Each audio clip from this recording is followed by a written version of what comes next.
PGTRB general knowledge unit 1 history of India. இந்திய வரலாறு தான் இன்றைக்கி நம்ம பார்க்க போகிறோம். அதில் சில முக்கியமான கேள்விகள் எப்படி வரும் அப்படிங்கிறத பற்றி இன்றைக்கி பார்க்கலாம். ஃபஸ்ட்டு கொஸ்டின் பாருங்கள். நம்ம தமிழில் இங்கிலீஷ்லையும் கொஸ்டின் கொடுத்துருக்கோம். உங்களுக்கு எது சோட்டுஃபுல்லாக இருக்கோ அதை நீங்கள் பார்த்துக்கலாம். ரெண்டில் எதை படித்தாலும் ஆன்சர் ஒன்று தான்.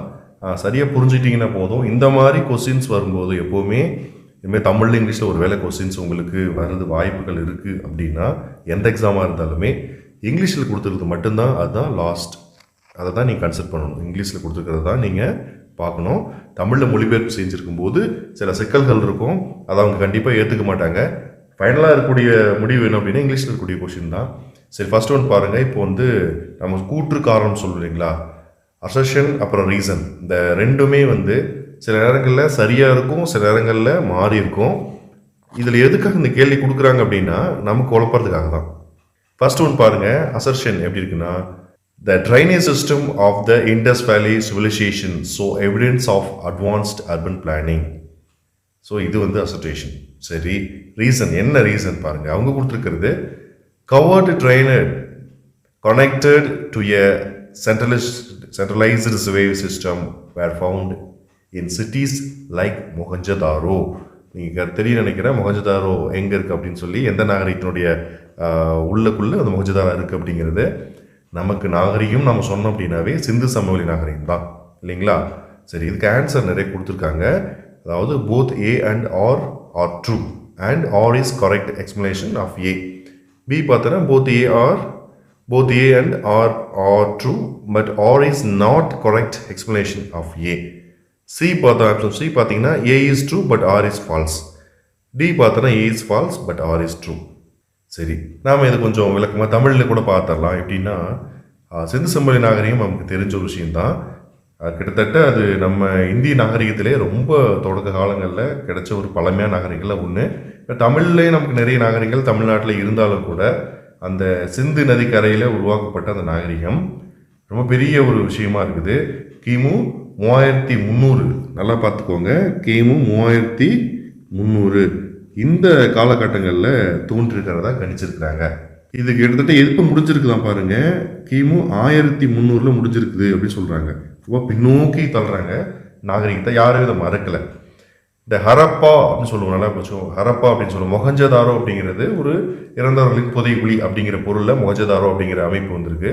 இப்போ ஹரப்பா அப்படிங்கிறதா இப்போ ஹரப்பா மொஹஞ்சதாரோ நாகரிகம் அப்படின்னு சொல்லுவோம். இது ரெண்டையும் சேர்த்தே சிந்து சமவெளி நாகரிகம் அப்படின்னு நம்ம சொல்லுவோம்.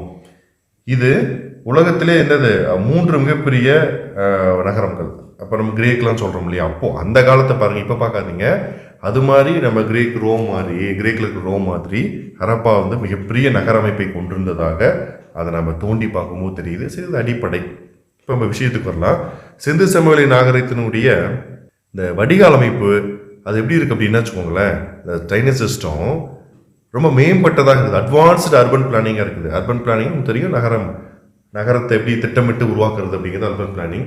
ஸோ அப்போ மேம்பட்டதாக அது இருக்கிறது அப்படின்னு சொல்கிறாங்க. ரொம்ப மேம்பட்ட ஒரு திட்டமிடலுக்காக அது இருக்குது, அப்படி தான் இருந்துச்சு அப்படின்னு சொல்கிறாங்க. அது எப்படி தெரியுது? அந்த வீடுகள் எல்லாம் பார்த்தீங்கன்னாக்க சுட்ட செங்கற்களால் கட்டப்பட்டிருக்கிறது. அது மட்டும் இல்லாமல் அந்த வீடுகளிலிருந்து ட்ரைனேஜ் சிஸ்டம், அதாவது கழிவுநீர் போகிறதுக்கு தனி வழி, நல்ல மழை நீர் போகிறதுக்கு தனி வழி, அதெல்லாம் போயிட்டு நல்ல மழை நீர்லாம் போயிட்டு குளத்தில் சேர்கிற மாதிரி ரொம்ப அற்புதமாக அது வேறு வழியில் போயிட்டு வேறு ஆற்றுல கலந்து போகிற மாதிரி ரொம்ப அற்புதமாக கட்டி வச்சுருந்துருக்குறாங்க. அந்த அகழ்வாய்வு செஞ்சு எடுத்து பார்க்கும்போது தான் நமக்கு தெரியுது. வரலாறுகளில் நீ கதை மாதிரி படித்து வச்சுக்கிட்டிங்கன்னா தான் நமக்கு தெரியும். அப்போ இது கூற்று அப்படிங்கிறது சரியானது தான். Drainage system of the Indus valley civilisation so evidence of advance urban planning அப்படிங்கிறது ஓகே, கரெக்ட், ட்ரூ, எந்த மாற்றம் இல்லை. இதுக்கான காரணம் கொடுத்துருக்காங்க பாருங்கள். இப்போ மொஹஞ்சதாரோ போன்ற நகரங்களில் மையப்படுத்தப்பட்ட கலைஞர் அமைப்புடன் இணைக்கப்பட்ட மூடப்பட்ட வடிகால்கள் காணப்பட்டது. நல்லா பார்த்துங்க, க்ளோஸ்டு, அதாவது இப்போ நம்ம திறந்தே நிறைய இடங்களில் ட்ரைனேஜ் சிஸ்டம் இருக்கு இல்லைங்களா, அது மூடி இருக்குது. அப்போ போய் பாருங்கள், மூடி தண்ணி போகிற மாதிரி ஒரு அமைப்பு ஏற்படுத்தியிருக்காங்க. அப்போ நம்ம என்ன பண்ணோம், இது சிந்து சமவெளி நாகரிகம். நல்லா பார்த்துக்கோங்க, ஹரப்பா மொஹஞ்சதாரோ ரெண்டு சிந்து சமவெளி நாகரிகம் நம்ம சொல்லுவோம். அதே மாதிரி இது எங்கே இருக்குது அப்படின்னா மொஹஞ்சதாரோ அந்த ஹரப்பாவில் இல்லை, மொஹஞ்சதாரோவில் அந்த நகரத்தில் தான் இது அமைஞ்சிருக்கு. ஒருவேளை இந்த காரணத்தில் ஹரப்பா அப்படின்னு கொடுத்துருந்தான்னு வச்சுக்கோங்களேன், ஒருவேளை நம்ம காரணத்தை இல்லை இது சரியான விளக்கம் கிடையாதுன்னு நம்ம சொல்லலாம். ஏன்னா அது மொஹஞ்சதாரோவில் தான் இருக்குது. இப்போ மொஹஞ்சதாரோவில் கிடைக்கப்பட்ட நகலாய்வு தான் எல்லாம் பார்த்துக்கோங்க. ஹரப்பா ஒரு நகரம், மொஹஞ்சதாரோ ஒரு நகரமாக இருந்துச்சு. அப்போ ஹரப்பா அப்படிங்கிறதுல இந்த அமைப்பு நமக்கு கிடைக்கல, இருந்திருக்கலாம் கிடைக்கல. ஆனால் சரியாக நம்ம அகலாய்வில் எங்கே கிடைச்சது அப்படின்னா மொஹஞ்சதாரோ அப்படிங்கிற நகரத்தில் தான் இந்த கழிவுநீர் வந்து என்ன பண்ணுங்க மூடி ட்ரைனேஜ் வந்து க்ளோஸ் ட்ரைனேஜ் அந்த மூடி அமைப்பு இருந்திருக்குது அப்படிங்கிறது. இப்போ நீங்கள் படிச்சிருப்பீங்க, நிறைய விஷயங்கள் இந்த நகரத்தை பற்றி தெரிஞ்சிருப்பீங்க. இருந்தாலும் இந்த இடத்துல ஒருவேளை நம்ம என்ன பண்ணோம் அப்படின்னு சொல்லி ஹரப்பான்னு கொடுத்துட்டாங்கன்னு வச்சுக்கோங்களேன். இந்த இடத்துல ஹரப்பான்னு கொடுத்துட்டாங்க, ஹரப்பாவில் அப்படின்னு சொல்கிறாங்க. பாருங்க மொஹஞ்சதாரோன்னு கொடுத்துட்டாங்க இல்லைங்களா, இது போல் ஹரப்பான்னு கொடுத்துட்டாங்கன்னா நான் இப்போ நான் சிந்து சமவெளி நகரத்தில் இருந்துச்சுன்னு தெரியும், ஆனால் அது எங்கே இருந்துச்சுன்னு தெரியாது இல்லைங்களா. இது சின்ன ஒரு விஷயம் தான். இந்த இடத்துல சரியாக தெரியல அப்படின்னா என்னாகும், நீங்கள் ரெண்டையுமே ஒரு வேளை சரி. இப்போது ஆன்சர் ரெண்டுமே வந்து சரியாகத்தான் இருக்கிறது. இதுவும் வந்து என்ன சரியான ஒரு காரணம், ரீசன் பார்த்தா சரியான ரீசன் தான். அது அசர்ஷன் அப்படிங்கிறது நமக்கு முதல்ல படித்து பார்த்துக்குவாங்க, அது உண்மைன்னு தெரிஞ்சிடும். அதுக்கு காரணம் தப்பாக கூட இருக்கும் சில நேரங்களில். அப்போ இந்த இடத்துல சரிங்க, இந்த இடத்துல சரியாக இருக்குது. அப்போ நம்ம என்ன பண்ணிக்கணும், தெளிவாக படிச்சுக்கணும். ஒரு விஷயம் 2 நகரங்கள் இருந்துச்சுன்னா எந்த நகரத்தில் அது இருந்துச்சு, சுடுமண் செங்கற்கள் எங்கே இருந்துச்சு, அந்த பெரிய என்னதுங்க குளமாரி இருந்த அமைப்பு எங்கே இருந்துச்சு, அந்த வீடுகள்லாம் எங்கே இருந்துச்சு, பொருள்கள்லாம் எங்கே கிடச்சிது, குட்டி குட்டி பொருள்கள்லாம் கிடச்சிது. ஹரப்பா நகரத்தில் உங்களுக்கு தெரியும் நிறைய பொருள்கள் வந்து நமக்கு கிடச்சிருக்குது. பொருளாதாரத்தை பொறுத்த வரைக்கும் அவங்க என்னெல்லாம் பண்ணியிருக்காங்க, அந்த சின்ன சின்ன அமைப்பு, இந்த கால்நடை வளர்க்குறது, விவசாயம் பார்க்குறது, எந்த மாதிரி பிஸ்னஸ் பண்ணாங்க. முக்கியமாக பார்த்தீங்கன்னா அவங்க குறிக்கிற குறிப்பு பருத்தி வணிகத்தில் ஈடுபட்டிருந்தாங்க அப்படிங்கிற குறிப்பு காணப்படுது. பருத்தி வணிகம் மட்டும் இல்லாமல் அங்கே எப்போ பருத்தி விளைஞ்சிருக்குது. ஏன்னா ஒவ்வொரு நாகரிகமுமே ஆறு இருக்குது அப்படின்னா ஆற்றங்கரை ஓரங்களில் தான் வரும். இப்போ நைல் நதி நாகரிகம் நீங்கள் பார்த்துருப்பீங்க. இது மாதிரி நிறைய இருக்கும். நம்ம நாகரிகம் எடுத்துட்டா கூட நம்ம இந்த வைகை ஆறு இப்போ கொடுமணல்லாம் ஆராய்ச்சி பண்ணிட்டுருக்காங்க இல்லைங்களா, ஒரு ஆற்றங்கரையை ஒட்டிய பகுதியாக தான் இருக்கும். பெரும்பாலும் ஆற்றங்கரை ஒட்டிய பகுதியில் தான் நாகரிகம் வளர்ச்சி அடைஞ்சிருக்குது. ஏன்னா தொடக்கால மனிதர்கள் அங்கே தான் விவசாயம் செய்யவும் முடியும். ரொம்ப நகர்ந்து தண்ணி தூக்கிட்டு போகிறதுக்கான வழி அந்த காலத்தில் கிடையாது. ரொம்ப தூக்கிட்டு போகல, அதாவது எப்படின்னா வாக்கையை வெட்டி கொண்டுட்டு போகல. அப்புறம் நாளடைவு வளர வளர வளர தண்ணியை ஒரு பாதையை உருவாக்கிச்சு. அப்புறம் ஏரி உருவாக்கிச்சு. ஏரிலிருந்து கண்மாய்கள் கால்வாய்கள்லாம் குட்டி குட்டியாக உருவாக்கி கொண்டு வந்தாங்க. நீங்கள் இந்த அமைப்பு ஞாபகம் வச்சுக்கோங்க. கண்டிப்பாக சிந்து சமவெளி நாகரிகத்தில் அது எப்படி கேட்டாலும் சரி. இப்போ வந்து நம்ம நிகழ்வு இப்படி இந்த இடத்துல இப்படி கேட்டிருக்கோம், என்ன மாதிரியான அங்கே சமூக அமைப்புகள் இருந்தது, என்ன மாதிரி முத்திரைகள் கிடைச்சது. காளை மாடு ஒரு காயின்ட்டுக்குன்னா காளை மாடு ஒரு பக்கம் இருக்க மாதிரி ஒரு முத்திரை. அப்புறம் மண்பாண்டங்கள் செஞ்சுருக்கிறாங்க, சுட்டு இருக்காங்க. ரொம்ப முக்கியமான விஷயம் பாருங்கள், செங்கல்லையும் செஞ்சு செங்கல்ல சுட்டு வீடு கட்டியிருக்கிறாங்க. பானைகளையும் சுடாமல் வந்து தண்ணி நம்ம என்ன பண்ண முடியாது, பயன்படுத்த முடியாது, ஊறி போயிடும். அதுவும் பயன்படுத்தியிருக்கிறாங்க. இது இப்போ நம்ம இவ்வளோ சயின்டிஃபிக்காக பயன்படுத்தியிருக்கிறோம். அந்த காலத்தில் அவங்க என்ன பண்ணியிருக்காங்க, பயன்படுத்தியிருக்கிறாங்க அப்படிங்கிறது தான் மிகப்பெரிய ஒரு உண்மை. அது மட்டும் இல்லாமல் நம்ம இப்போ பார்த்தோம் இல்லைங்களா, ஆன்சர் பார்த்தா ஏ ஆர் ரெண்டுமே உண்மை. மேலும் ரீசன் ஆர் அப்படிங்கிறது ஏக்கு ஒரு சரியான விளக்கம். அப்போது இதில் நம்ம சொல்லக்கூடிய ஒரே ஒரு கருத்து என்ன அப்படின்னு பார்த்தோம் அப்படின்னா, நமக்கு கிடைக்கக்கூடியது எந்த நகரத்தில் இந்த அமைப்பு கிடைச்சிது, அது சரிதானா அப்படிங்கிறத பார்க்கணும். சரி, நம்ம இந்த கொஸ்டின் இது மாதிரி சிந்து சமவெளி நாகரிகம் ஒவ்வொரு நாகரிகத்திலிருந்துமே நமக்கு ஒரு முக்கியமானதுங்க. பின்னாடி நம்ம பார்க்கலாம். இப்போ தற்காலத்தில் இருந்து நமக்கு வந்து சிவகலை, கொடுமணல் சொன்னோமே, சிவகலை, கொடுமணல், ஆதிச்சநல்லூர் நாகரிகம், இதெல்லாமே நான் தமிழில் இதுக்கும் முக்கியத்துவம் கொடுக்கணும். ஒட்டுமொத்தமாக இந்திய வரலாறுன்னு சொல்றதுனால இந்தியாவிலே இருக்கக்கூடிய முதல் நமக்கு கிடைச்ச பெரிய நாகரிகம்னா ஹரப்பா மொஹஞ்சதாரோ தான். அது பிறகு சின்ன சின்ன நிறைய இடங்கள் கிடைச்சாலும் கூட அது ரொம்ப பேசப்பட்டது ஹரப்பா மொஹஞ்சதாரோ தான். அதனால நம்ம இந்தியன் ஹிஸ்டரிங்கிறதுனால இந்த இடத்துல இந்த கேள்வி நம்ம கேட்டிருக்கிறோம். சரி, அடுத்து வினா, 2வது வினா பாருங்க. Which among the following is not a future of the Vedic religion? சரி, அவங்க வேத காலத்தில் வேத மதம் சொல்கிறோம் இல்லைங்களா, அந்த வேத மதத்தில் எது கீழ்கண்டவற்றில் எது வந்து சேராதது, எந்த ஒரு விஷயம் வந்து அது ஒத்துப்போகாதது அப்படின்னு சொல்லி அவங்க கேட்குறாங்க.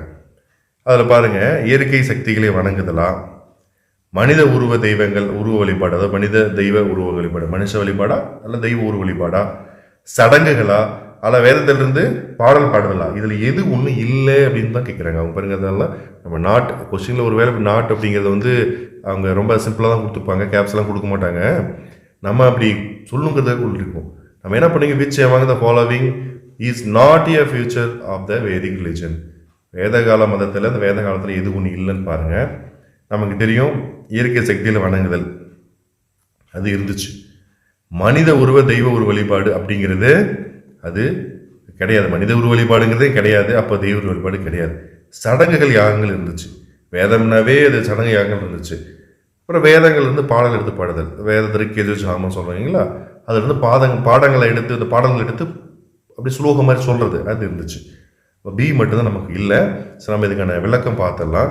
இப்போது வேத காலத்தில் பார்த்தீங்கன்னு வச்சுக்கோங்களேன், வேதகால தெய்வம் நீங்கள் கிரேக்கு கடவுளே பாருங்கள், நெருப்புக்கு ஒரு கடவுள், நீருக்கு ஒரு கடவுள். கிரேக்கத்தில் பொசரேட்ஸ் அப்படிங்கிறது நெருப்புக்கான கடவுளாக இருப்பார் கிரேக்கத்தில். இந்த மாதிரி ஒவ்வொரு இதுக்கும் ஒரு கடவுள் இருந்தாங்க கிரேக்க நாட்டில். பார்த்தீங்கன்னாக்க அதே அமைப்பு நம்மகிட்ட இருக்கும். நம்ம பாருங்க, அக்னி ஒரு ஒரு வர்ண பகவான், அக்னி பகவான் அப்படின்னு சொல்லி பஞ்சபூதத்தில் 5யுமே நம்ம என்ன பண்ணோம்னா ஒரு ஒரு தேவர்களாக நம்ம சொல்லக்கூடிய பழக்கம் வந்துச்சு.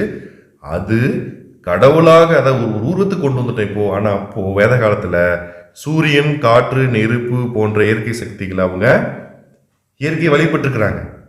இப்போ யாகங்கள் செஞ்சுருக்கிறாங்க. யாகங்கள் பார்த்தீங்கன்னா நாம் நினைக்கிற மாதிரி நிறைய பெரிய யாகம் இருக்கும். பெரிய பெரிய நல்ல தங்கத்தை, வைரம், வைடூரியம், குதிரை எல்லாத்தையும் தூக்கி அதில் போட்டு என்ன பண்ணுவாங்க, யாகம் பண்ணுவாங்க. ஒவ்வொன்றையும் அது யாகத்தில் போடுவாங்க. இப்போ அந்த பழக்கம் பார்த்துருப்பீங்க. அந்த பழக்கம் அப்பொழுது வந்திருக்கு. ஏன்னா நெருப்புக்கு எல்லாத்தையும் தானம் கொடுக்குறோம். நாம நெருப்புக்கு அதுக்கான அவின்னு சொல்லுவாங்க. அவி அப்படின்னா உணவு பொருள். அது வேதத்தில் போடக்கூடியது அவின்னு சொல்லுவாங்க. அந்த யாகத்தில் போடக்கூடியது, வேதம் பாடிக்கிட்டே போடக்கூடியதை அவி உணவுன்னு சொல்லுவோம். அதில் இந்த வேத மந்திரங்களை பாராயணம் செய்வாங்க. அப்படி சொல்லிக்கிறது, பாராயணம் ஒன்றும் கிடையாது, சொல்கிறது எல்லாம் சேர்ந்து சொல்லிட்டு இருக்கிறது, பாராயணம் செய்வாங்க. அப்போது ஆரம்ப வேத காலத்தில் சிலை வழிபாடு கிடையாது. நம்ம தொடக்கத்தில் சொல்கிறோம்.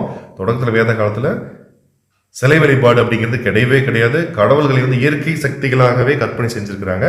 அங்கே இயற்கை தான், மனித உருவத்தை கொண்டு வந்து அவங்க வைக்கல. இப்போ நம்ம பார்த்தா முருகர் பார்த்தா நம்மள மாதிரியே இருப்பார், சிவன் பார்த்தா நம்மள மாதிரியே மனித உருவத்தில் இருப்பார். அப்போ அப்படி கிடையாது. ஒரு சக்தி இருந்துச்சு, அதுக்கு உருவம் இல்லை. பின்னால் நாம் என்ன பண்ணிட்டோன்னா நம்மளாம் படைச்சவங்க நம்மள மாதிரி தான் இருக்கணுங்கிற ஒரு கோட்பாட்டில் அப்படி வச்சுட்டோங்க. அதை ஞாபகம் வச்சுக்கோங்க.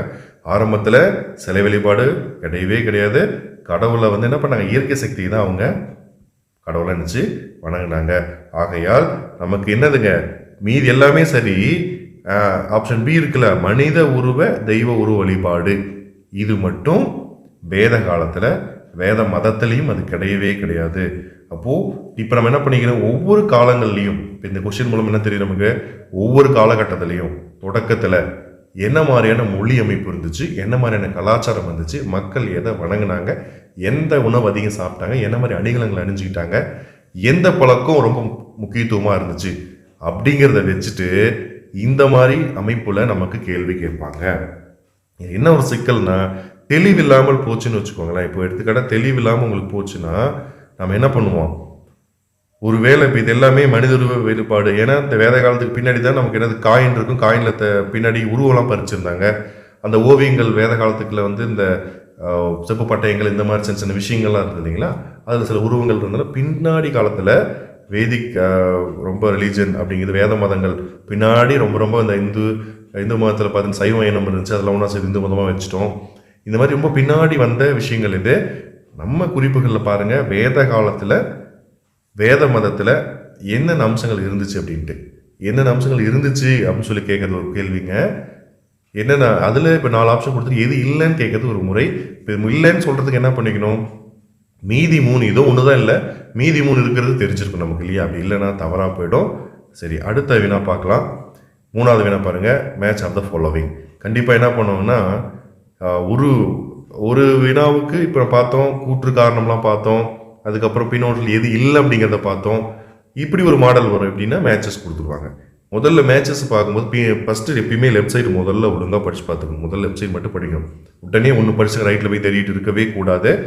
மகாயானா, ஹேனயானா, ஸ்தூபா, தம்மச்சக்கா.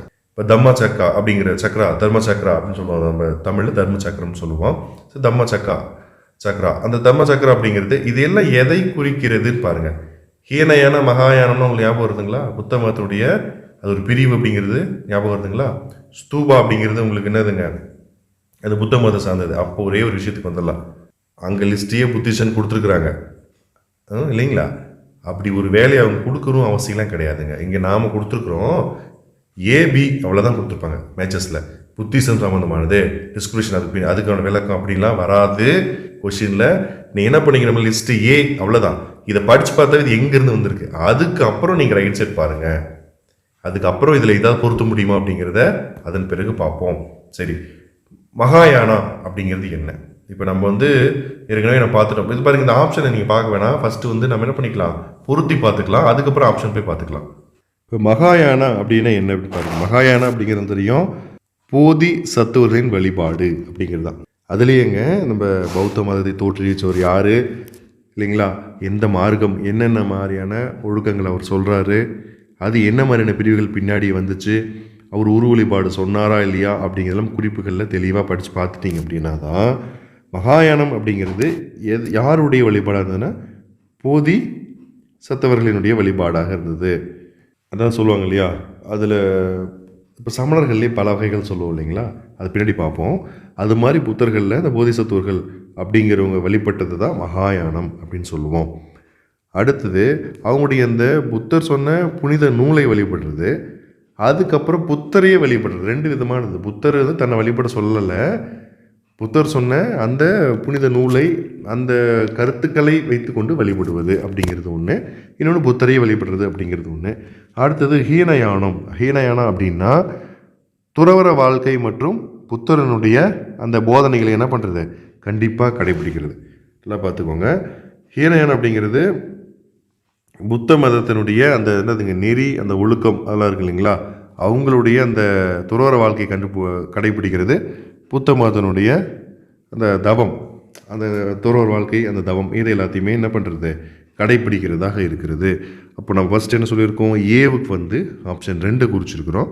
அதே போல் பிக்கு பார்த்தோம் அப்படின்னா இந்த தவ வாழ்க்கை கடுமையான ஒழுக்கம் 1 குறிச்சிருக்கிறோம். அடுத்தது ஸ்தூபா அப்படிங்கிறது என்ன, ஸ்தூபாங்கிறது ஒரு அமைப்பு, ஒரு ஒரு ஒரு உருவ அமைப்பு, ஸ்தூபி அப்படின்னு சொல்லுவோம். ஸ்தூபின்னு சொல்லுவோம், ஞாபகம் இருக்குங்களா, ஸ்தூபி, ஸ்தூபம் அப்படின்னு சொல்லுவாங்க. அப்படின்னா என்ன அப்படின்னா ஒரு குவிஞ்ச நிலையில், இப்படி குவிஞ்ச நிலையில் இருக்கக்கூடிய ஒரு கூரை வடிவத்தில் இருக்கக்கூடிய நினைவு கட்டுறதுக்கு பேர் தான் ஸ்தூபின்னு சொல்லுவோம். அந்த நினைவு கட்டுறதுக்கு பேர் தான் ஸ்தூபி அப்படின்னு சொல்லுவோம். அப்போது அது ஸ்தூபா அப்படின்னா குவிந்த கூரை வடிவ நினைவு கட்டிடம். அதை வந்து இந்த டாம் ஷேப்டு ரிலிக் ஸ்ட்ரக்சர், அந்த டாம் ஷேப்டு அப்படின்னு சொல்லுவாங்க. குவிஞ்சிருக்கு ஒரு மாதிரி, மேலே போப்போ அப்படி குவிஞ்சிருக்கும், அந்த மாதிரின்னு வச்சுக்கோங்களேன். அடுத்தது தம்ம சக்கரா, அதாவது தம்ம சக்கரம் அப்படிங்கிறது புத்த மத நெறி மற்றும் ஒழுக்கம், அதுதான் அந்த தம்ம சக்கரம் அப்படிங்கிறது. அது ஏன்னா புத்த மத தவம் மற்றும் நெறி ஒழுக்கத்தை சொல்லக்கூடியதாக இருக்கிறது. அப்போ இது இந்த அடிப்படையில் உங்களுக்கு எது ஆன்சர் வந்து பாருங்கள், பார்த்தீங்கன்னாக்கா 1க்கு 2, பிக்கு வந்து 1. வேறு எங்கேயாவது இருக்கா, இங்கே தான் ஆப்ஷன் இருக்குது. இப்போ ஏ தான் இதுக்கான ஆன்சர். சரி, இதுக்கான விளக்கம் பார்ப்போம். மகாயானம்னா என்ன சொல்லியிருக்கோம், போதிசத்துவர்களுடைய வழிபாடு, அதாவது பௌத்தத்தில் மிகவும் தாராளவாத பக்தி வடிவம் இதுதான். ஹீனயானம் அப்படிங்கிறது துறவற வாழ்க்கை, அப்புறம் அது மட்டும் இல்லாமல் புத்தருடைய போதனைகளை கண்டிப்பாக கடைபிடிக்கிறது. மகாயானம் கொஞ்சம் ஓகே, கொஞ்சம் என்னது பக்தி செலுத்துறது, புத்த மதம் கொஞ்சம் மதிக்கிறது. ஆனால் இது ஹீனயானம் ரொம்ப அச்சு அசலாக அப்படியே கடைபிடிக்கிறது. தூபி அப்படிங்கிறது புத்தரனுடைய நினைவு சின்னங்களை பாதுகாப்பதற்காக என்னதுங்க, ஒரு கட்டப்பட்ட ஒரு குபி மாடம், நினைவு சின்னங்களை பாதுகாக்கிறது கட்டப்பட்ட குபி மாடம் ஸ்தூபிங்கிறது. தம்மச்சக்கரம் அப்படிங்கிறது பௌத்த சட்டம் மற்றும் போதனைகளை குறிக்குது. தம்மச்சக்கரம்னா ஒன்றும் கிடையாது, பௌத்த மதத்துக்குன்னு ஒரு சட்டம், ஒரு போதனை இருக்கு இல்லைங்களா, அந்த போதனையை குறிக்கூடியதாக இருக்கிறது. அப்போது நமக்கு புத்திஸ்ட்டு, சைனிஸ்ட், அந்த சமண மதம் தமிழில் சொல்லுவாங்க சைனிஸ்ட்டு, அப்புறம் புத்திஸ்ட்டு, பௌத்த மதம்னு சொல்லுவோம். இது ரெண்டுலேயுமே வினாக்கள் வரும். ஆனால் அதுக்காக நம்ம என்ன பண்ணோம், ரொம்ப டீப்பாக படிக்க வேண்டிய ஒரு சூழல் இருக்கும். ரெண்டுமே வினாக்கள் வரும், ஆனால் ரொம்ப டீப்பாக படிக்கணும். அடிப்படையில் அதோட இருக்கக்கூடிய கருத்துக்கள் இதெல்லாத்தையும் நம்ம பார்க்க வேண்டியிருக்கும். இது வரலாறு அப்படிங்கிறதுனால நம்ம என்ன பண்ணிக்கலாம், ரொம்ப ஆழமாக கொஞ்சம் சில விஷயங்களை படிக்க வேண்டியதாக இருக்கும். இப்போ கொஸ்டின் பார்த்தீங்கன்னா உங்களுக்கு புரியுது இல்லைங்களா, இந்த ஹீனயான மகாயானம் அப்படிங்கிறது ஒரு வேளை பழைய கொஷின் மாதிரி இருந்து வச்சுக்கோங்களேன். மகாயானம் என்பது எந்த மதத்தின் ஒரு பிரிவு அப்படி சொன்னால் புத்த மதம் போடலாம், அது சாதாரணமாக இருக்குல்ல கொஷின். ஆனால் என்ன பண்ணியிருக்காங்க பாருங்கள், 4 விஷயங்கள் உங்களுக்கு தெரிஞ்சிருந்தால் தான் நீங்கள் ஆன்சர் பண்ண முடியும் அப்படிங்கிற அடிப்படையில் அப்படி கேட்டிருக்காங்க. ஸோ இந்த மாதிரி நீங்கள் கொஸ்டின் எப்போவுமே படிக்கும்போது கொஞ்சம் கஷ்டமாக இருக்கிற மாதிரி எடுத்து படிங்க. ஒரு கொஷின் நீங்கள் படிக்கிறீங்கன்னா எப்படி கொஷின் கேட்டுக்குன்னா, இதில் எத்தனை கொஷின் எடுக்க முடியும், ஒரே கொஷினை எந்தெந்த மாடலில் கேட்க முடியும், ஒரு வேளை எப்படி கேட்டால் நமக்கே தெரியாத இருக்குது அப்படிங்கிறத நீங்கள் கொஞ்சம் பரிசோதனை பண்ணி பார்த்துக்கணும். கொஷினுக்கு ஆன்சர் அப்படி நேரடியாக படிக்கிறத தவிர்த்துக்குங்க. ஏன்னா கொஷின் இப்போ எல்லாமே நேரடியாக கேட்குறத அவங்க தவிர்த்து பல வருடங்கள் ஆயிடுச்சு, நேரடியாக கேட்குறதில்ல. நம்ம நேரடியாக சாப்பிட்ற மாதிரிலாம் கிடையாது, சுற்றி வேலை சொல்லுவாங்க இல்லைங்களா, அந்த மாதிரி தான் கொஷின்ஸ் வருது. அதனால் நம்ம என்ன பண்ணிக்கணும், அதுக்கு ஏற்ற மாதிரி நம்மளை தயார்படுத்திக்கணும். ஆன்சர் நம்மக்கிட்ட தான் இருக்கும், கேட்குற மெத்தட் தான் வேறையாக இருக்கும். அந்த மெத்தடுக்கு பழக்கப்படுத்திக்கிறதா நம்ம இந்த மாதிரி விஷயங்களை பார்க்க வேண்டியிருக்கு. சரி, அடுத்தது பார்த்தீங்க அப்படின்னா 4வது question, which Mayuran rules is credited with the established diplomatic relations with Hellenistic kingdom. Hellenistic kingdom, அந்த ஹெலனிஸ்டிக் பேரரசு இருக்கு இல்லைங்களா, அந்த அரசோடு தூதரக உறவு வைத்த மௌரிய அரசர் யார் அப்படிங்கிறது தான் மௌரியன்ஸ். விச் மௌரியன் அப்படின்னு கேட்குறாங்க. யார் அப்படிங்கிறது நமக்கு ஆன்சர். இது நேரடியாகவே நம்ம கேட்கப்பட்ட ஒரு வினா தான்.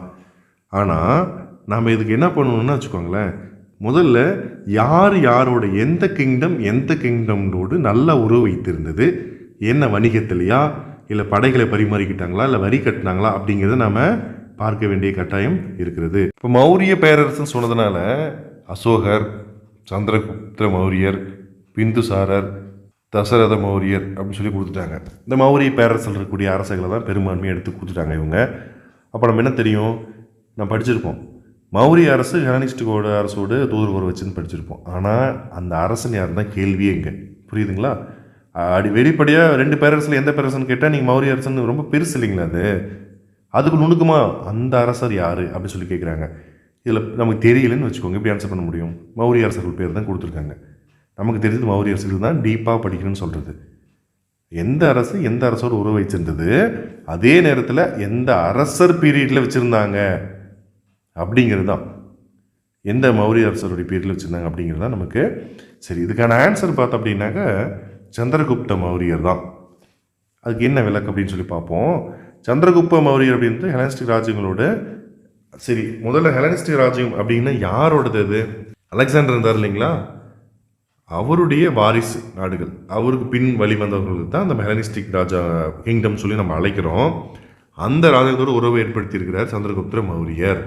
அவர் செலுசிட் பேரரசின் ஆட்சியாளர்களான செலுகாஸ் I நிகேடருக்கு ஒரு ஒப்பந்தத்தில் கையெழுத்திட்டிருக்கார். இப்போ பாருங்கள், செலுகாஸ் I நிகேடருடன் ஒப்பந்தத்தில் கையெழுத்திட்டவர் யார்? சந்திரகுப்த மௌரியர். புரியுதுங்களா? இவங்களும் அந்த ஆட்சிக்கு வழி வந்தவங்க தான், மகா அலெக்சாண்டருடைய அந்த கிரேக்க வாரிசுகளில் வழி வந்தவங்க தான். அப்போ ஒப்பந்தத்தினுடைய ஒரு பகுதியாக அவர்கள் தூதர்களை பரிமாறிக்கொண்டார்கள். இப்போ என்ன இது, இந்த கேள்வி இப்படின்னு கேட்கலாம் இல்லைங்களா? நல்லா பாருங்கள், தூதர்களை பரிமாறிக்கிட்டாங்க அப்படின்னு நமக்கு ஆன்சர் தெரியுது. யார் எதற்காக இந்த ஒப்பந்தம் போடப்பட்டது? செலுசிட் பேரரசின் ஆட்சியாளரான செலுகஸ் I நிகேடருக்கு ஒப்பந்தம் பண்ணிட்ட சந்திரகுப்த மௌரியர் எதுக்காக பண்ணிட்டாரு, என்ன நடந்தது அப்படின்னு கேட்டாங்கன்னா, தூதர்களை பரிமாறிக்கொண்டார்கள் பாதுகாப்பு கருதி. அது மட்டும் இல்லாமல் மெகஸ்தனிஸ் சந்திரகுப்தரின் நீதிமன்றத்துக்கு அனுப்பப்பட்ட. மெகஸ்தனிஸ் யாருங்க? அவர் ஒரு கிரேக்க நாட்டை சார்ந்த ஒரு பயணி இல்லைங்களா, மெகஸ்தனிஸ். அவர் ஒரு ஆய்வாளரும் கூட. அவர் சந்திரகுப்த மௌரியர் அதாவது நீதிமன்றத்துக்கு அனுப்பப்பட்டார். அப்போ மெகஸ்தனிஸ் யாருடைய நீதிமன்றத்துக்கு, யாருடைய ஆட்சி காலத்தில் அனுப்பப்பட்டார்னு கேட்டால் தெரியல இல்லைங்களா? சின்ன ஒரு விஷயம், நம்ம ஒரு விளக்கத்தில் எவ்வளோ விஷயங்கள் இருக்குது, வினாக்கள். இப்போ நீங்கள் இந்த எக்ஸ்பிளேஷன் படிக்கும்போது இப்போ நம்ம ஒரு வினா கொடுத்துருக்கோன்னா இது 7 வினாவுக்கு சமமானதாக நீங்கள் பாருங்கள், இல்லை எத்தனை வினாக்கள் இருக்குன்னு மட்டும் பாருங்கள். இப்படியெல்லாம் கேட்கறதுக்கான வாய்ப்புகள் இருக்கிறது. இப்போ நீங்கள் எந்த நோட்ஸை படித்தாலும் சரிங்க, எந்த நோட்ஸை படித்தாலுமே திரும்ப திரும்ப திரும்ப இப்படி கேட்டு பார்த்துங்க, வினாவாக மனசுக்குள்ளே பதிவு வச்சுக்கோங்க. ஏன்னா 1000 வினாக்கள் எடுத்து கொடுக்க முடியாது, எந்த ஒரு நிறுவனமாக இருந்தாலும் 1000 வினா எடுத்து கொடுக்க முடியாது. ஒரு விஷயத்தில் நீங்கள் உருவாக்கிக்கிட்டிங்கன்னா உங்களுக்கு ரொம்ப எளிமையாக இருக்கும். அப்போது இந்த ஒப்பந்தத்தின் ஒரு பகுதியாக இந்த ஒப்பந்தத்தில் என்ன நடந்துச்சுன்னு பார்த்தோம்னா, தூதர்களை பரிமாறிக்கிட்டாங்க. அந்த அடிப்படையில் தான் தூதுவராக மெகஸ்தனிஸ் சந்திரகுப்த மௌரியனுடைய நீதிமன்றத்துக்கு அனுப்பப்பட்டார். ஆனால் இவங்க யார் அனுப்புனாங்க நம்ம குறிப்பு கிடைக்கல. மெகஸ்தனிஸ் இங்கே வராங்க அப்படிங்கிற குறிப்பு மட்டும் கிடச்சிருக்குது. அப்போது சந்திரகுப்த மௌரியர் என்ன பண்ணிருக்காருங்க, செலுசிட் பேரரசனுடைய ஆட்சியாளராக செலுகாஸ் நிகேடருக்கு ஒப்பந்தத்தில் கையெழுத்து போட்டிருக்காரு அப்படிங்கிறது மட்டும் நமக்கு தெரியுது. சரி, அடுத்த கொஸ்டின் பாருங்கள். 5 கூற்று காரணம் தான் இதுவுமே பார்த்தீங்கன்னா அசர்ஷன் என்ன அப்படின்னு பார்த்தா, the Gupta period is called the golden age of India. Reason பாருங்கள், it witness exceptional progress in literature, science and an art etcetera. இதை பற்றி வச்சுக்குவாங்க. இதில் நம்ம பார்த்தோன்னா குப்தர்களுடைய காலத்தை இந்தியாவின் பொற்காலம் என்று அழைக்கிறோம். இந்தியாவின் பொற்காலம் பல என்ன சொல்லுவாங்க, நம்ம சங்ககாலம் ஒரு பொற்காலம்னு சொல்லுவோம், இந்த மாதிரி நேரம் சொல்லுவோம். ஆனால் இந்தியா அப்படின்னு ஒட்டுமொத்தம் பார்க்கும்போது குப்தர்கள் காலத்தையும் அப்படி அழைக்கலாம். ஏன் அப்படின்னா காரணம் சொல்லியிருக்காங்க. இந்த காலத்தில் தான் இலக்கியம், அறிவியல், கலை ஆகிய துறையில் மிகுந்த வளர்ச்சி கண்டிருந்தது இந்தியா அப்படின்னு சொல்கிறோம். அப்போது இது ரெண்டுமே கூற்றுக்கு காரணம் சரியாகத்தான் பொருந்திருக்கிறது. எப்படின்னு பாருங்கள், குப்தர்கள் காலம் அப்படிங்கிறது கிபி 6 முதல் 4 முதல் 6 வரையிலும் நூற்றாண்டுங்க. இது இந்தியாவின் பொற்காலம்னு அழைக்கப்படுகிறது. ஏன் அழைக்கப்படுகிறதுன்னு சொன்னாங்க பார்த்தீங்களா? அந்த காலத்தில் தான் இலக்கியம் காளிதாசனுடைய படைப்பு இன்னைக்கு வரைக்கும் பேசப்படக்கூடியது. காளிதாசன் ஞாபகம் இருக்கா? அறிவியலில் ஆரியப்பட்டர், ரொம்ப வானவியல் ஆராய்ச்சியில் ஆரியப்பட்டர் தான் மிகப்பெரிய ஒரு, அந்த காலத்திலே இப்படி ஒரு விதை விதைச்சிட்டு போனவர் ஆரியப்பட்டர். அவங்களுடைய கலை மற்றும் கட்டடக்கலையெல்லாம் குப்தா கட்டடக்கலை, அதுக்கு பேர் சொல்லக்கூடியது அஜந்தா எல்லோரா ஓவியங்கள். கேள்விப்பட்டிருக்கீங்களா? அஜந்தா ஓவியங்கள் எல்லாமே அதுக்கான பேர் வாங்கி கொடுத்த ஒன்று தான். இதில் மிகப்பெரிய முன்னேற்றம், இந்த கட்டடக்கலை இதெல்லாம் மிகப்பெரிய முன்னேற்றம் காணப்பட்டது. எனவே நம்ம ஆகையால் கரெக்டு தான். ஆகவே ஃபஸ்ட்டு ஒன்றே பார்த்துக்கோங்க, நீங்கள் இன்னும் இது பண்ண தேவையில்லை. இது இந்தியாவின் பொற்காலம் அப்படின்னு சொல்கிறது கரெக்டு. ஆனால் இந்த இடத்துல காரணம் வேறு தான் சொல்லிட்டாங்கன்னா சிக்கலாகிடும் இல்லைங்களா? காரணமும் கரெக்டாக இருக்கான்னு பார்க்கணும்.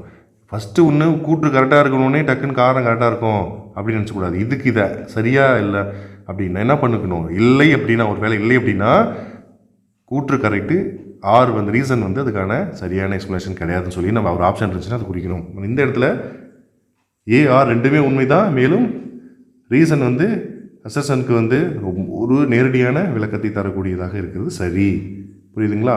அப்போ இந்த அடிப்படையில் வினாக்கள் கேட்பாங்க. இந்த மாதிரி வினாக்கள் நிறைய பேருக்கு ஆன்சராக ஒரு ஒன் வேர்டாக கேட்டிங்கன்னு வச்சுக்கோங்க, இப்போ அப்ஜெக்டிவ் டைப்பாக கேட்டால் ஆன்சர் சொல்லிடுவாங்க. இப்படி தான் இப்போ நிறைய வினாக்கள் வர ஆரம்பிக்குது. எல்லா தேர்வுகளையும் பார்த்தீங்கன்னா அதிகமாக இப்போ நீங்கள் செட் எக்ஸாம் பார்த்துருப்பீங்க, நெட்டு கூட பார்த்துருப்பீங்க. கூற்று காரணம் தான் கேட்டுட்ருக்காங்க. அவங்க என்ன எதிர்பார்க்குறாங்கன்னு ஆன்சர் சொல்லக்கூடாதுன்னு தான் அவங்க எதிர்பார்க்குறாங்க. அப்போ இதில் என்ன பிரச்சனை? நம்ம தெளிவாக படிக்கலன்னு தான் பிரச்சனை. வேம்போக்கா ஒன்றை மட்டும் படிச்சுட்டு போயிட்டோம் அப்படின்னா, இப்போ குப்தர்கள் காலம் கிபி 6ஆம் நூற்றாண்டு மனப்பாடம் பண்ணி வச்சிட்டிங்கன்னா, இந்த மாதிரி மாடல் கொஸ்டின் கேட்டால் என்ன பண்ண முடியும்? நம்மளால் தெரியாது இல்லைங்களா? அப்போ நம்ம இப்போ இருக்கக்கூடிய சிக்கல், தொடக்க காலங்கள் ரொம்ப ஈஸியாக இருந்துச்சு கொஸ்டின். இப்போ இருக்கக்கூடிய சிக்கல் என்ன அப்படின்னா, ஒரு விஷயத்தை ரொம்ப தெளிவாக படித்து வச்சுக்கணும். எந்த முறையில் வேணாலும் கேட்கறதுக்கு வாய்ப்பு இருக்குது. படிச்சிருந்தா நம்ம கண்டிப்பாக என்ன பண்ணிக்க முடியும்? புரிஞ்சிருந்தா ஆன்சர் பண்ணலாம். சரி, அடுத்த வேணா பாருங்கள். Who among the following introduced the iqta system in Delhi sultanate? Delhi சுல்தான் அவங்கள அப்போ இந்த இக்தா முறைன்னு சொல்லுவாங்க இல்லையா, அந்த முறையை அறிமுகப்படுத்தியது யார்? இந்த இக்தா முறையை அறிமுகப்படுத்தியது யார் அப்படின்னு சொல்லி ஆப்ஷன் குப்துதீன் ஐபக்கா, இல்துமிஷா, அலாவுதீன் கில்ஜியா, பல்பானா. இதில் யார் அப்படின்னு சொல்லி கேட்குறாங்க. நமக்கு தெரியும் இல்துமிஷ் அவர்கள் தான் என்ன பண்ணியிருக்காருங்க, இதை அறிமுகப்படுத்தியிருக்காரு. அதுக்கான விளக்கம் பார்ப்போம்.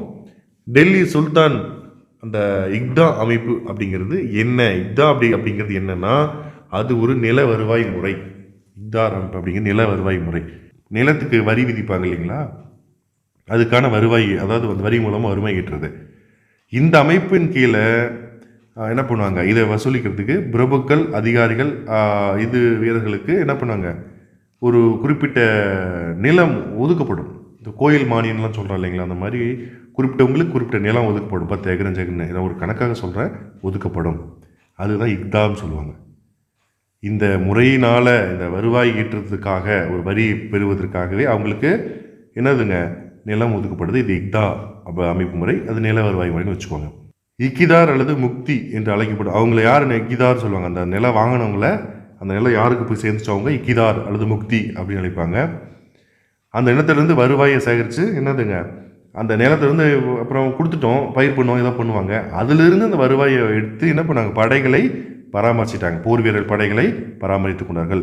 இந்தியாவிலே இந்த முறை ரொம்ப முறையாக அறிமுகப்படுத்தி, இப்படி ஒரு விஷயத்தை ஒன்றும் இல்லைங்க, கோயில் இடத்துல லீஸுக்கு விடுங்க, ஞாபகம் இருக்குங்களா? புது இடத்துல லீஸுக்கு விட்டு அதில் பணம் எடுத்து கவர்மெண்ட் செலவு பண்ணுவாங்க இல்லையா, அந்த முறை முதல்ல யாரை நமக்கு அறிமுகப்படுத்துகிறேன் அப்படின்னா, அதுக்கு பேர் இக்தா. இல்துமிஷ் அப்படிங்கிற அந்த மன்னன் தான் இதை அறிமுகப்படுத்தினார். இல்துமிஷ் அவரை பற்றி நிறைய வரலாறு ரொம்ப கஷ்டமானதாங்க, நிறைய விஷயங்கள் இருக்கும்.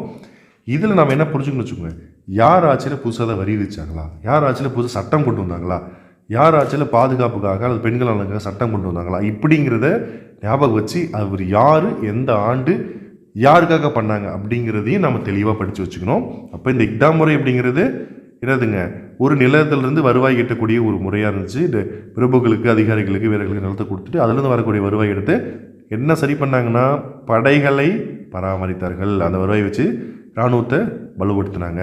யார் பண்ணாங்க, யாரோட ஆட்சியில் கரெக்டாக இருந்துச்சு அப்படின்னா இல்துமிஷ் தான் இதை அறிமுகப்படுத்தி ஒரு ஒழுங்கு கொண்டு வந்தவரும் அவர் தான். அடுத்தது 7வது கொஸ்டின் பாருங்கள். Which Vijayanagara ruler built the famous stone chariot at Hampi? ஒரு இந்த சாரட் இருக்கு இல்லைங்களா, தேர், அந்த தேர் வந்து யாருடைய ஆட்சி காலத்தில் எந்த அரசன் வந்து ஹம்பி அப்படிங்கிற நகரில் கல்லுலேயே தேரை வந்து வடிவமைச்சு வச்சுருக்காரு அப்படிங்கிறதா. கல்லுலேயே தேரை வடிவமைச்சு வச்சுருக்கிறாரு.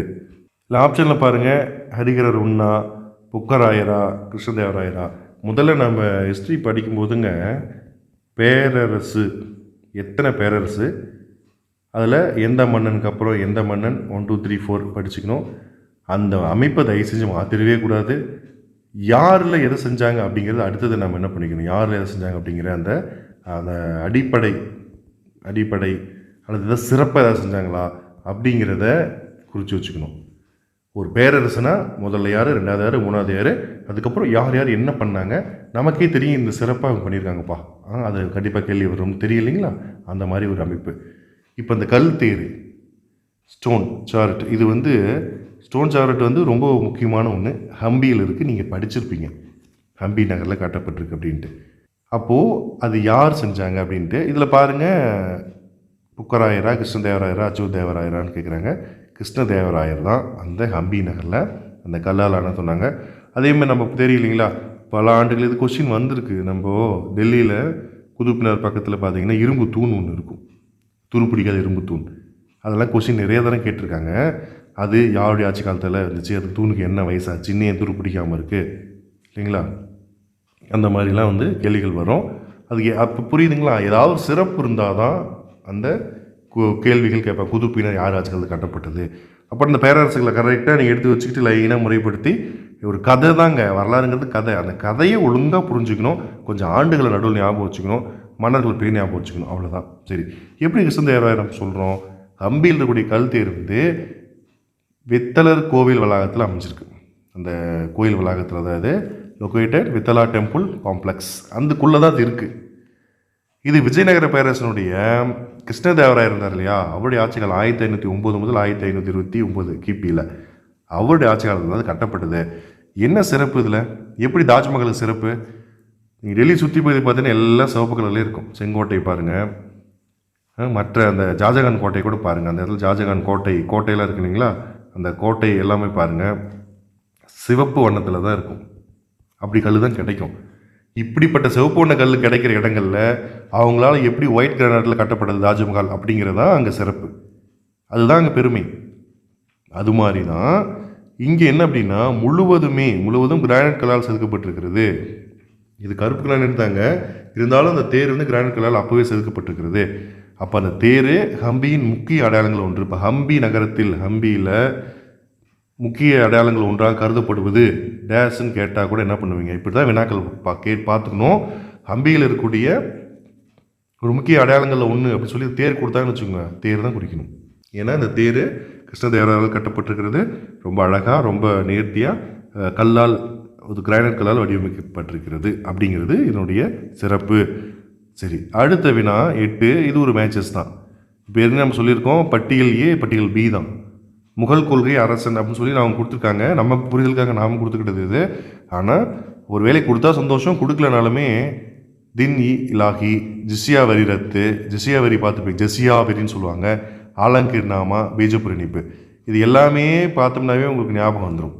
முகலாயனுடைய இது ஒரு சட்டத்திட்டங்கள்னு தெரியும். பின்னாடி அதுக்கப்புறம் இங்கே வந்து படித்து பாருங்கள், அரசோட பேர்லாம் கொடுத்துருக்காங்க. அப்படின்னா யார் எதை கொண்டு வந்தார்கள் அப்படிங்கிறது தான் இப்போ நமக்கு தேவை. யார் எதை கொண்டு வந்தார்கள். சரி, இதில் ஆன்சர் பாருங்கள், தின் இ இலாஹி, இது வந்து கொண்டு வந்தது யார், அறிமுகப்படுத்தினது யார், அந்த சட்டத்தை அக்பர் தான். சரி, 2 இடத்துல அக்பர் இருக்கட்டும். அடுத்தது ஜிசியா வரி ரத்து, அக்பர் தான். அப்போ நம்ம என்னென்னா இப்போ என்ன பண்ணிக்கலாம், அப்படி அப்படியே நீங்கள் நேராக ஆன்சர் எடுத்துக்கலாமா அப்படின்னா, இந்த இடத்துல அடுத்த 2 தான் தீர்மானிக்க ஆன்சர். நல்லா பார்த்துக்கோங்க, இந்த இடத்துல பாருங்கள் 2மே அக்பரா. இப்போ எந்த அக்பர் எதுக்கு வச்சுக்குவீங்க, அப்போ பின்னாடி வர்றது இருக்கக்கூடிய மீதி இருக்குது பார்ப்போம். ஆலங்கீர் நாமா, அது அபுல் பஜல் தான், கரெக்டு. அப்படி இன்னும் பிரச்சனை இல்லை, அது அபுல் பஜல் தான். ஓகே, பீஜப்பூர் இணைப்பு அது இதுக்காக செய்யப்படுது. பீஜப்பூர் இணைப்பு வந்து நமக்கு அவுரங்கசீப் வந்து அது என்ன பண்ணார்னா, தக்கான் போரில் வெற்றி பெற்று பீஜப்பூரை தன்னோட இணைச்சிக்கிட்டார். அது போரில் இணைச்சது யாருன்னா அவுரங்கசீப் தான். இந்த இடத்துல 1க்கு 1, 2க்கு 2 அப்படி கூட இருக்குது ஆப்ஷன் ஏதாவது இருக்கா பாருங்கள், அப்படி இது இல்லை. அப்போ 1க்கு 2, 2க்கு 1 இருக்கா, இந்த இடத்துல சின்ன மிஸ்டேக் ஆயிருக்குங்க. இப்போது ஏவுக்கு 2 பிக்கு 1 அப்படி கூட வச்சுக்கலாம். ரெண்டுமே அக்பர் அப்படிங்கிறதுனால. ஏன்னா பின்னாடி 3 4 வேறு எங்கேயுமே வரல பாருங்கள், வேறு எந்த ஆப்ஷன்லையுமே வரல. அதனால் இந்த இடத்துல மட்டும் நம்ம என்ன பண்ணுறோம் அப்படின்னா ஏவுக்கு 2 பிக்கு 1 அப்படி வச்சுக்கலாம். இல்லைனா ஏவுக்கு 1 பிக்கு 2 இப்படி கூட இது வேணால் வச்சுக்கலாம். 1 2 3 4 அப்படிங்கிற அடிப்படையில் இருக்குன்னு வச்சுக்கலாம். சரி, எக்ஸ்ப்ளனேஷன் பார்க்கலாம். அதில் விளக்கம் அப்படின்னா தீன் இ இலாஹி அப்படிங்கிறது மத நல்லிணக்கணம். அதாவது அந்த அறிமுகப்படுத்தக்கூடிய தீன் இலாஹி அறிமுகப்படுத்தக்கூடிய முக்கிய நோக்கம் எல்லா மதமும் என்னதுங்க, பிரச்சனை இல்லாமல் இருக்கணும், காமனாக ஒரு சட்டத்தை கொண்டு வராரு அக்பர். அதுக்கப்புறம் ஜிஜியா வரி, முஸ்லீம் அல்லாத மக்களுக்கு வந்து ஜிஜியா வரி விதிக்கப்பட்டிருந்தது. அந்த ஜிஜியா வரியை நீக்கினார். ஜிஜியா வரி யாருக்கானது? முஸ்லீம்களுக்கு கிடையாது. முஸ்லீம் இல்லாதவங்களுக்கு எக்ஸ்ட்ரா ஒரு வரி, அந்த மதத்தில் நீங்கள் இல்லை ஆனால் அந்த வரி கட்டுங்கன்னு ஒரு வரி. ஆகையால் அதை நீக்கி மற்றவங்களுடைய ஆதரவு பெற்றார். ஆலம்கீர் நாமா அப்படிங்கிறது அபுல் பசில் அப்படிங்கிறவர் அதிகாரப்பூர்வமான வரலாறு எழுதினார். அக்பரினுடைய அரண்மனை வரலாற்று ஆசிரியர் அவர். இப்போ கேள்வி பாருங்கள், அக்பர் அரண்மனையுடைய வரலாற்று ஆசிரியர் யாருன்னு கேட்டால் ஆலம்கீர் நாமா. அவர் தான் அபுல் பசில் அப்படிங்கிற அவர் தான் ஆலம்கீர் நாமா எழுதினாருங்க. இப்போ அபுல் பசில் எழுதின மிக முக்கியமான ஒரு விஷயம் எது? பீஜாப்பூர். அவுரங்கசீப்பு தன்னுடைய தக்கான் போர், அந்த தக்கான் இடத்துல சண்டை பண்ணி அந்த பீஜப்பூரை தன்னோட இணைச்சிக்கிட்டாரு. அப்போ பீஜப்பூர் இணைச்சது யார்? அவுரங்கசீப். அப்போது நமக்கு பாருங்கள், கிட்டத்தட்ட 4 விஷயங்கள் தெரிஞ்சிருக்கும் போது தான் ஒரு கொஷினை நம்மளால் சரியாக ஃபிக்ஸ் பண்ண முடியும். இந்த இடத்துல நம்ம ஏற்கனவே சொல்லியிருக்கேன், ஆப்ஷன் வந்து 1 2 3 4 வச்சுட்டாலும் சரி, 2 1 3 4 வச்சுட்டாலும் சரி, ஆன்சர் கரெக்டு. சரி, அடுத்து 9th question. Which Maratha leader formalized the concept of chauth and sardeshmukhi அப்படிங்கிறது என்னதுங்க, ஒரு கருத்து. சவுத் மற்றும் சத்தேஷ்முகி அப்படிங்கிற கருத்தை எந்த மராட்டிய லீடர், முறைப்படுத்தியிருக்காங்க அப்படின்னு சொல்லி நம்ம கொஷின் கேட்டிருக்காங்க. அதில் 1 சிவாஜி, 2 ஷாகு, முதலாவது ஷாகு, அப்புறம் என்னதுங்க பாலாஜி விஸ்வநாத், முதலாவது பாலாஜி ராவ். ஒன்று அப்படிப்பட்ட முதலாவதுன்னு தமிழ் சொல்லணும், முதலாவது ராஜேந்திரன் சொல்ல முடியும், அது மாதிரி சொல்லணும். இதில் யார் இதை செஞ்சுருக்கிறாங்க அப்படிங்கிறது சிவாஜி தான். மராட்டிய மன்னன் சிவாஜி தான். அந்த பரம்பரையில் சிவாஜி தான் பண்ணியிருக்காரு. இப்போது சவுத் அப்படிங்கன்னா என்னென்னா, அண்டை பிரதேசத்துலேருந்து மொத்த வருவாயில் 25%, 25 விழுக்காடு, 25% வரி வசூல். எதுக்காக? பாதுகாப்பிற்காக. அடுத்தது சத்தேஷ்முகி அப்படின்னா சில பகுதியில் மரபுரிமையாக 10%, சில பகுதி மட்டும். 25% அண்டை பிரதேசத்துலேருந்து வரி வாங்கும்போது மொத்த வருவாயிலிருந்து 25%.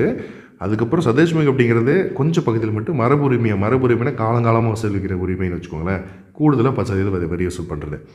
இந்த முறையை சிவாஜி என்ன பண்ணாருங்க, முறையாக நிறுவி மராத்தா அரசனுடைய நிதி நிர்வாகத்தை வலுப்படுத்தினார்.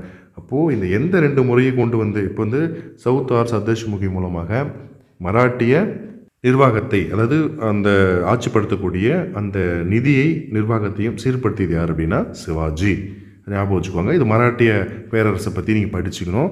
இதுக்கு சாம்பிளுக்கு என்ன சொல்லுங்க, ஒரு கடலில் ஒரு துளி மாதிரி, ஒரு ட்ராப் மாதிரி என்ன பண்ணிருக்காங்க, இந்த கொஷின் கொடுத்துருக்கோம் நாம். அடுத்தது 10வது கொஸ்டின்னு. இதே பாருங்கள், அசர்ஷன் ரீசனிங் கொஸ்டின் தான் இது. கூற்று பார்த்தோம் அப்படின்னாக்க, போர்ச்சுகீசியர்கள் இந்தியாவில் முதல் ஐரோப்பிய வணிக நிலையத்தை அமைச்சாங்க அப்படிங்கிறது கரெக்டு தான். காரணம் பார்த்தோன்னா அவர்கள் 1500ஆம் ஆண்டு காலிக்கட்டுக்கு வந்தாங்க அப்படிங்கிறது. இதில் ஏஆர் 2 உண்மை, மேலும் ஆர்ஏவுக்கு சரியான விளக்கம். ஏஆர் 2மே உண்மை, ஆனால் ஆர்ஏக்கு சரியான விளக்கம் அல்ல.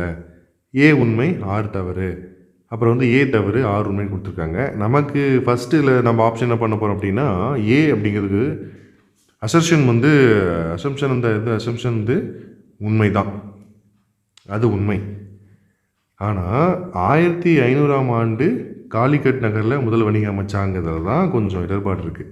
இது உண்மை, ஆனால் இது சரியான என்னதுங்க விளக்கம் கிடையாது. இது சரியான விளக்கம் கிடையாது. ஏன் அப்படின்னு பாருங்கள், இந்தியாவில் முதல்ல தொழிற்சாலை அமைச்சது அவங்க தான், அது ஒன்றும் பண்ண முடியாது. நீங்கள் வாஸ்கோடகாமா கள்ளிக்கோட்டைக்கு வந்தது 1498 இல்லைங்களா? வாஸ்கோடகாமா முதல்ல கள்ளிக்கோட்டைக்கு வந்தார். அது 1948. ஆனால் 1500 சொல்கிறோம், சரி ஓகே இல்லைங்களா? அது வந்தார், அதுக்கப்புறம் அமைச்சாங்க. அந்த ஃபேக்ட்ரி 1503 கொச்சினில் அமைக்கப்பட்டது. கோழிக்கோட்டில் இல்லை. கோழிக்கோடு சொல்கிறாங்க இல்லையா, கோழிக்கோட்டில் கிடையாது, கொச்சியில் அமைக்கப்பட்டது. இங்கே தான் அவங்க கொடுத்துருக்காங்க. நம்ம என்ன நினைப்போன்னா, போர்ச்சுகீஸிங்க வந்தாங்க, இது சரியான புரிதல்னு வச்சுக்கோங்களேன். சரி 1505 வணிக நிலையத்தை என்ன பண்ணிட்டாங்க, உருவாக்குனாங்க அப்படின்னு சொல்லிட்டு நம்ம புரிஞ்சுக்குவோம். காலிக்கட்டில் அதை அவங்க உருவாக்குனாங்க அப்படின்னு புரிஞ்சுக்குவோம். ஆனால் காலிக்கட்டில் கிடையாது, கொச்சினில் தான் உருவாக்குனாங்க. அப்போது ஏ அப்படிங்கிறது சரியான கூற்று தான். அதே மாதிரி ஆர் அப்படிங்கிறது என்னது, அது சரிதான், அவங்க தான் வந்து உருவாக்குனாங்க. ஆனால் எங்கே உருவாக்குனாங்க அப்படின்னு பார்த்தோம்னா, அவங்க கொச்சினில் உருவாக்கியிருக்காங்க. நாம் இங்கே என்ன பண்ணியிருக்கிறோங்க, காலிக்கட்டுன்னு போட்டிருக்கோம். ஆகையால் அது சரியான, அது தப்பு. அதனால் நம்ம இந்த தப்புன்னு சொல்ல வரல. ஆப்ஷனில் பார்த்தீங்கன்னா ஏஆர் ரெண்டும் சரிதான், ஆனாலும் ஆர்எக்ஸ் இது சரியான விளக்கம் கிடையாது. கொச்சின்லங்கிறது கிடையாது, ஆனால் அமைச்சாங்கிறது கரெக்டு. பார்த்துக்கோங்க. அப்போ ஒட்டுமொத்தமாக சரியான விளக்கம் அல்ல அப்படிங்கிறதுக்கு பதிலாக ஆர் வந்து தப்பு தான். ஏன்னா காலிக்கட்டில் கொச்சின் மாற்றி வந்தது தப்பு தான். ஆனால் இங்கே ஆப்ஷன் நம்ம கொடுத்துருக்கிறது அடிப்படையில் பார்த்தீங்கன்னா சரியான விளக்கம் அல்லன்னா அது தப்புன்னு தான் அர்த்தம். அப்போ சரியான விளக்கம் அல்ல. ஏ வந்து சரி, ஆர் வந்து ஏக்கு சரியான விளக்கம் அல்ல அப்படின்னு நாம் சொல்லலாம். சரி, இந்த அடிப்படையில் நமக்கு வினாக்கள் வந்து அமையும். நம்ம ரொம்ப டீப்பாக வந்து என்ன பண்ணியிருக்கோங்க, இந்த மெத்தட்ஸில் படிக்கும்போது உங்களுக்கு ஒரு கொஷினை தாண்டி போகிறதுக்கு இவ்வளோ நேரம் ஆகுதுன்னு மட்டும் பாருங்கள். தெளிவாக படிச்சுட்டு எங்கேயாவது ஒரு லூப் கோல் இருக்கும். ஸோ அதை வந்து கரெக்டாக பார்க்கும்போது தான் நமக்கு வெற்றி கிடைக்கும். ஸோ இந்த மாதிரி டீப்பாக படிச்சுக்கோங்க. மீண்டும் வேறொரு வினாத்தல் அமைப்பில் உங்களை சந்திக்கிறேன். நன்றி, வணக்கம்.